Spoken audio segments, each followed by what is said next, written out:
పల్లి బఠానీలు అమ్మినట్టు 10th class inter degree సర్టిఫికేట్లను తెగ అమ్మేస్తున్నారు. ఎక్కడ అంటున్నారా?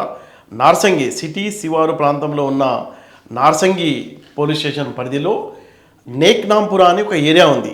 అక్కడ చింత చెట్టు కింద కూర్చొని ఎంత దర్జాగా ఈ సర్టిఫికేట్లు అమ్ముతున్నారంటే నిజంగా దారుణం. నార్సంగి పోలీసులు ఎస్ఓటి పోలీసులు వాళ్ళని పట్టుకున్నారు ఆ ముఠాని. ఎస్ఎస్సి సర్టిఫికేట్ ఏమో 50,000కు, ఇంటర్ 75,000కు, డిగ్రీ 1,20,000కు అమ్ముతున్నారు వాళ్ళు.